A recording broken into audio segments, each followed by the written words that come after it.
Hello বন্ধুরা, আজকে রান্না করব মুরগি মাংসের ঝোল। ঘরোয়াভাবে আমি রান্না করব এই মাংসটা। মাংসটা বাজার থেকে নিয়ে এসেছে, ধুয়ে নিয়েছি। 1 কেজি মাংস আছে এখানে।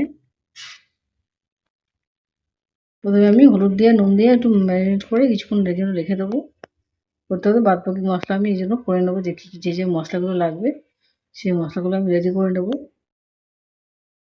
এতে কিছুটা মাংসটা নরম হয়ে আসবে। মুরগি মাংস তাও খুব তাড়াতাড়ি রান্না হয়ে যায়, রান্না করতে বেশি টাইম লাগে না। ভালো করে মাখিয়ে এবার সাইড করে আমি চাপা দিয়ে রেখে দেবো। এবার পেঁয়াজ, আদা, রসুন, টমেটো এগুলোকে ভালো করে একটু প্রথমে আমি কুচিয়ে নেব। আলুগুলোকে ডুমো ডুমো করে কেটে নিয়েছি। আদা রসুনগুলো ভালো করে ছাড়িয়ে নিয়েছি। এটাকে পরে পেস্ট করবো। আমি আগে প্রথমে কড়াইতে তেল দিয়ে দিলাম। তেল দিয়ে সর্ষের তেল দিয়ে রান্না করব। যে ধোয়া ধোয়ার মতো হয়ে গেছে, এখন তেলটা ভালো মতো হয়ে গেছে। আলুগুলোকে যে কেটেছিলাম আলুগুলোকে দিয়ে ভালো করে একটু ভেজে নিচ্ছি। এরকম আলু মাংস দিতে খেতে খুব ভালো লাগে।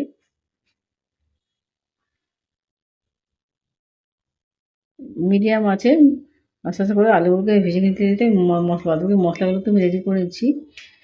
মিক্সিতে প্রথমে আদা রসুন সমস্ত কিছু একবার পেস্ট বানিয়ে নেবো। কিছুটা পেঁয়াজ কুচিয়ে নিয়েছি, কিছুটা রেখে দেবো। আর বাদবাকি পেঁয়াজটা মিক্সিতে পেস্ট করে নিচ্ছি একবারে। সমস্ত কিছু একসঙ্গেই দিয়ে দেবো।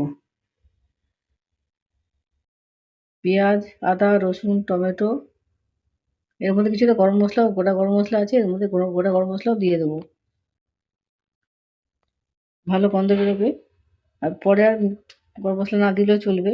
একসঙ্গে দিয়ে মিক্সিতে ভালো করে পেস্ট করে নিচ্ছি। এদিকে আমার আলুগুলো ভাজা ভাজা হয়ে এসছে। প্রথমে কিন্তু আমি হলুদ ছাড়া নুন ছাড়া ভেজেছি। এরপর কিন্তু এর মধ্যে হলুদটা দিয়ে দেবো।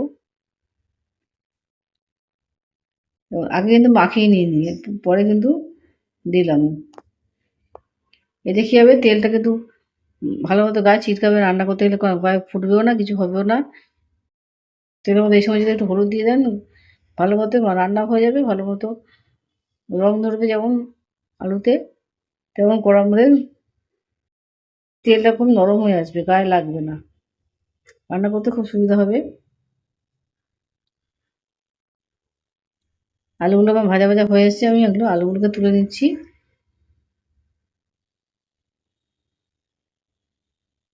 বড় বড় আলু সহজে সিদ্ধ হয় না, কিন্তু পরে আমি দেখবেন পরে মাংসের সঙ্গে কীভাবে আলুটা দিই।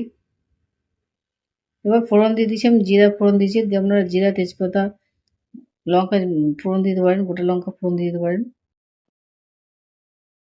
যেটা কুচনো পেঁয়াজ আমি রেখে দিয়েছিলাম, এই কুচনো পেঁয়াজটাও আমি দিয়ে দিলাম।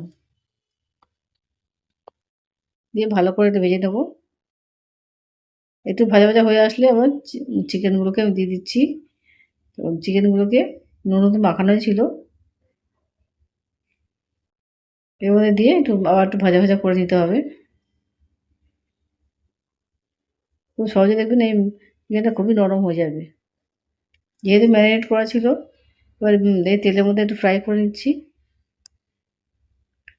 এতে চিকেনটা খুব নরম হয়ে যাবে।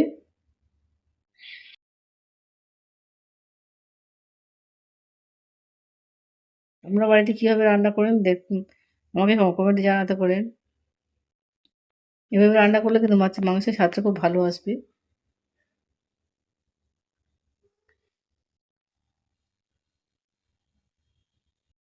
দেখুন এক এক করে দিয়ে দিচ্ছি আমি লঙ্কা গুঁড়ো হলুদ গুঁড়ো সব দিয়ে ভালো করে নেড়ে ছেড়ে দিয়ে দিয়ে দিচ্ছি। দিয়ে একটু করে কষাতে হবে। নাড়তে নাড়তে বিভিন্ন মশলা দেবো। এবার যে পেস্ট করে রেখেছিলাম মশলাটা, সেই মশলাটা আমি এবার দিয়ে দিচ্ছি। এখন কিন্তু আমি নুন দিইনি, যেমন অবস্থা ছিল সেভাবে আগে কষিয়ে নেব। প্রথমে যে চিকেনের সঙ্গে সামান্য পরিমাণ নুন দিয়েছিলাম সেটুকুনি ছিল, আর বাদবাকি কিন্তু নুন দেওয়া হয়নি। ভালো করে এবার একটু কষাতে হবে, ভালো করে আগে কষিয়ে দেবো, পরের দিকে নুন দেবো। দেখুন জল জল মতো হয়ে আছে, এটা এখন শুকনো শুকনো হতে টাইম লাগবে। এই সময় যদি আমরা আলুগুলো দিয়ে দিই, আধা ভাজা যে আলু ছিল, ওই আলুগুলো যদি দিয়ে দিই, খুব ভালোভাবে সিদ্ধ হয়ে যাবে। এই আলুগুলো শক্ত থাকবে না, যেটুকু নরম হওয়া বাকি ছিল কষাতে কষাতে ও সিদ্ধ হয়ে যাবে পুরো, ভালো মতো নরম হয়ে যাবে, খুব সফট হয়ে যাবে আলুগুলো। এখানে কষানোর সময় আলুগুলো আমি দিয়ে দিলাম, মাংস কষানোর সময় আলুগুলো দিয়ে দেবেন, তখন দেখবেন ভালো মতো দুটোই একসঙ্গে ভালো মতো সিদ্ধ হয়ে যাবে, মাংস যেমন সিদ্ধ হবে আলু তেমন সিদ্ধ হয়ে যাবে। এবার শুধু ঝোলটাকে ভালো করে শুকিয়ে আনতে হবে, ভালো করে নেড়ে চেড়ে শুকিয়ে আনতে হবে। আবার লাইক এবং সাবস্ক্রাইব করতে বলবেন না, কমেন্টে অবশ্যই আপনাদের মতামত আমাকে জানাবেন। এভাবে বাড়ি রান্না করে দেখুন, সত্যি খুবই সুস্বাদু হবে রান্নাটা। এবার শেষের দিকে নুনটা দিয়ে দিলাম পরিমাণ মতো, যেমন নুন খান আপনারা সেই অনুযায়ী নুন দেবেন।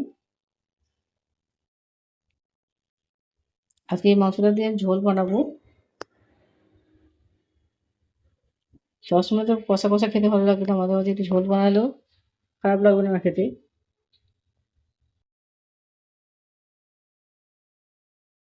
ভালো মতো করে মশলাটাকে শুকিয়ে আনতে হবে, যদি জল না থাকে, ভালো মতো মাখা হয়ে আসে তবে কিন্তু জল দিতে হবে।